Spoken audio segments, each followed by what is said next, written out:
வணக்கம். கலாம் ஆண்டு 6 மாதம் 4 நாள் 7 செவ்வாய்க்கிழமை ஜனவரி 20, 2026. இன்றைய நம்பிக்கை செய்திகள்.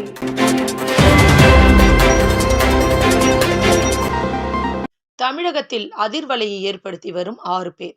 தேர்தல் வருகிறது, பணம் விளையாடப் போகிறது, இந்த மக்களை திருத்தவே முடியாது என்று புலம்பும் மக்களுக்கிடையில் 6 இளைஞர்கள் கோபி முதல் சென்னை வரை 450 கிலோமீட்டர் தூர நடைப்பயணம் மூலம் மக்களை சிந்திக்க வைத்து வருவதோடு ஓட்டுக்கு பணம் வாங்க மாட்டோம் என்று உறுதியேற்க வைத்து கைரேகையையும் பதிவு செய்து வருகிறார்கள். இன்று 8வது நாள் இந்த விழிப்புணர்வு நடைப்பயணத்தில் சேலம் மாவட்டம் வாழப்பாடி அருகில் மத்தூர் கிராமத்தில் நல்லூர் வட்டத்தின் சேலம் மண்டல பொறுப்பாளர் பாக்கியலட்சுமி, சேலம் மாவட்ட பொறுப்பாளர் ஸ்ரீகாந்த் மற்றும் நல்லூர் வட்டம் பாலு ஆகியோர் சென்று சந்தித்தனர்.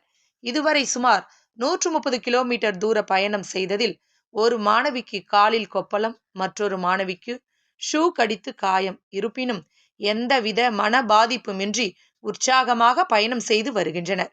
ஆனால் செல்லும் வழி நெடுகிலும் மக்கள் பார்வையிலிருந்து இவர்கள் தப்பவே இல்லை.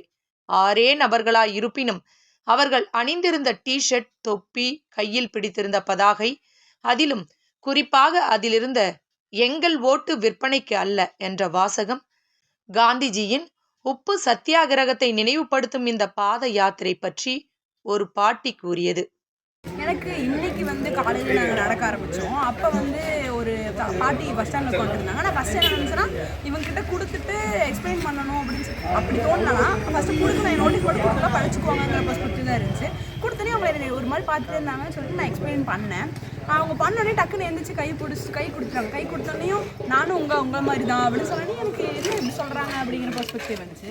அப்போ அவங்க என்ன சொன்னாங்கன்னா, நான் அந்த தாத்தா ஒருத்தர் இருந்தார் கூட, அவர் சொன்னார் நானும் இப்படி தான், நான் இப்படி ஒரு நானும் ஒரு காந்தியவாதி மாதிரி தான், நாங்களும் இப்படி ஒரு தனியாக ஒரு கட்சி ஆரம்பிச்சிருக்கோம், இதுக்காக நான் நிறையா மனு கொடுத்துருக்கேன், இப்போ நான் வாழப்பாடியில் பஸ் ஸ்டாண்ட் வரதுக்காக நிறையா பக்கம் மனு கொடுத்துருக்கேன் அப்படின்னு சொல்லி அவர் அவர் பேட்ச் வச்சுருந்தார். அவர் தொலாவி அந்த பாக்கெட்லேருந்து எடுத்து காமிச்சு, இதாம்மா என் பேட்ச்சு, அந்த பின்னாடி இந்த பின் இல்லை, நான் போட்டுறணும், எனக்கு ரொம்ப சந்தோஷம், காலையில் நான் இப்போ ஒரு நிகழ்ச்சிக்கு போகிறேன், உங்கள் நோட்டீஸ் கொஞ்சம் கொடுங்க, நான் எல்லாத்துக்கிட்டையும் கொடுக்குறேன்னு சொல்லி எங்ககிட்ட வாங்கிக்கிட்டாரு.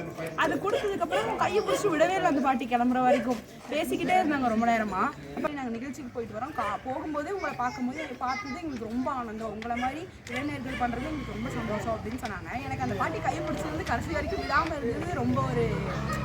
அது மட்டுமின்றி இன்று இளைஞர் சமூகம் திசை மாறி சென்று கெட்டு போய் கொண்டிருக்கிறது என்று கவலை போட்டு கொண்டிருக்கும் சமயத்தில் இப்படி சமூக பொறுப்போடு இந்த விழிப்புணர்வு நடைப்பயணத்தில் ஈடுபட்டுள்ள இவர்களை பற்றி இதுவரை நம்பிக்கை செய்திகள் தவிர எந்த ஊடகமும் வெளியிட்டதாக தெரியவில்லை என்பது அரசாங்கம், அரசியல் போன்று மக்களுக்கு நல்லவற்றை சொல்ல வேண்டிய ஊடகங்கள் கூட பொறுப்பாக செயல்படவில்லை என்பதை நன்கு படம் பிடித்து காண்பிக்கிறது. நாங்கள் சென்றிருந்த போது வாழப்பாடி ஊரிலிருந்து பூபாலன் அவர்கள் கிச்சடி, வெங்காய தோசை தயாரித்து பயணத்தில் அவர்கள் இருக்கும் இடம் கண்டறிந்து அதனை அவர்களுக்கு பரிமாறிய அந்த செயல் நடைப்பயண இளைஞர்களுக்கு ஊக்கத்தையும் இப்பயணத்தின் மீது நம்பிக்கையையும் அதிகரிக்க செய்து வருகிறது என்று சேலம் மண்டல பொறுப்பாளர் பாக்கியலட்சுமி தெரிவித்தார். நம்பிக்கை செய்திகளுக்காக புதுச்சேரியிலிருந்து ஜூலிதாஸ். நல்லூர் வட்டம் அனைத்து பொறுப்பாளர்களுக்கும் பொதுவான ஆலோசனை. ஜனவரி 26 ஆண்டுக்கொரு நாள், இந்திய மக்கள் அனைவருக்கும் முக்கியத்துவம் வாய்ந்த நாள். அந்த நாளில் நமக்கு 2 பொறுப்புகள் இருக்கிறது.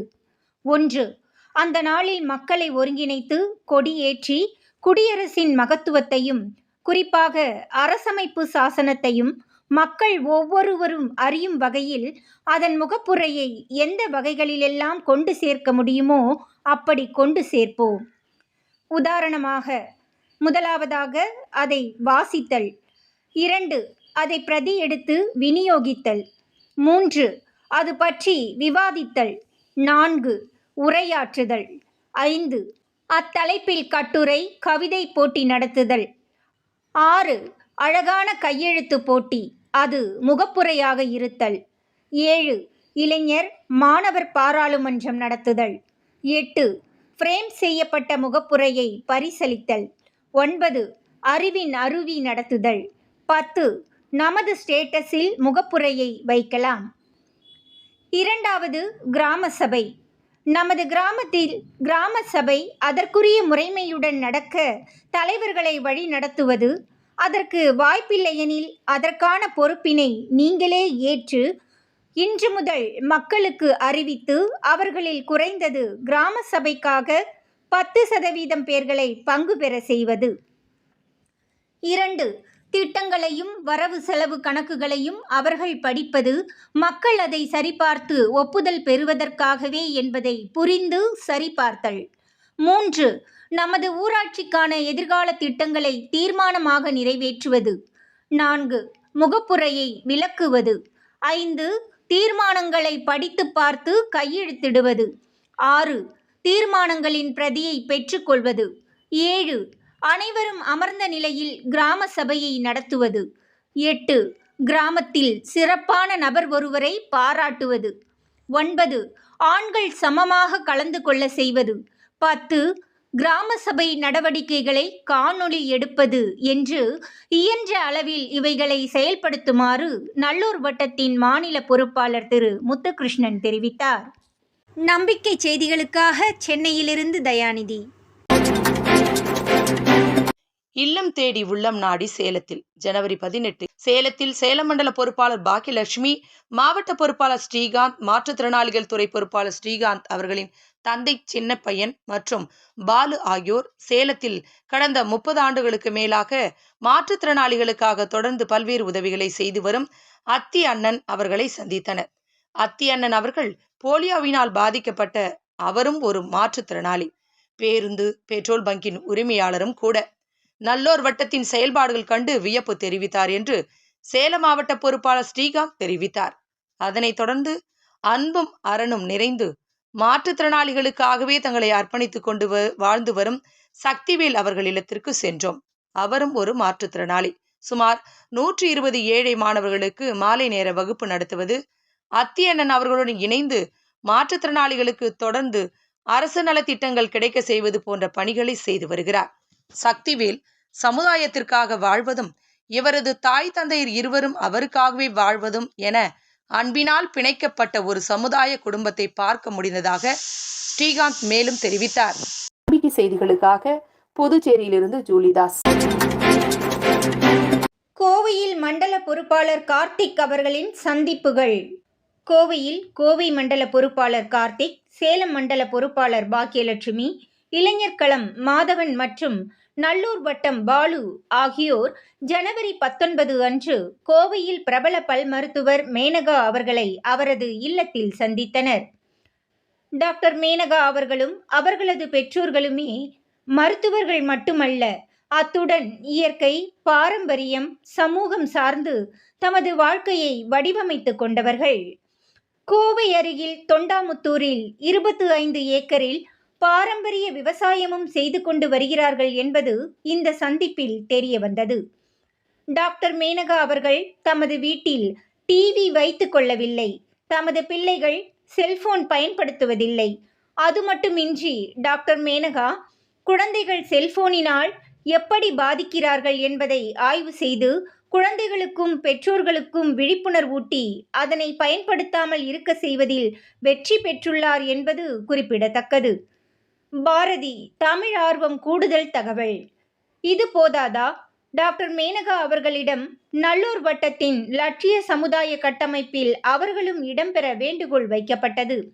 அடுத்து தி சென்னை சில்க்ஸ் அண்ட் ஸ்ரீகுமரன் தங்க மாளிகை நிர்வாக இயக்குனர் விநாயகம் அவர்களின் மகன் விக்ரம், அவரது மனைவி நாச்சம்மாள் வித்யா பள்ளி தாளாளர் அகஸ்தியா விக்ரம் அவர்களை அவர்களது அலுவலகத்தில் சந்தித்து நல்லூர் வட்டத்தின் செயல்பாடுகள் பகிர்ந்து கொள்ளப்பட்டது.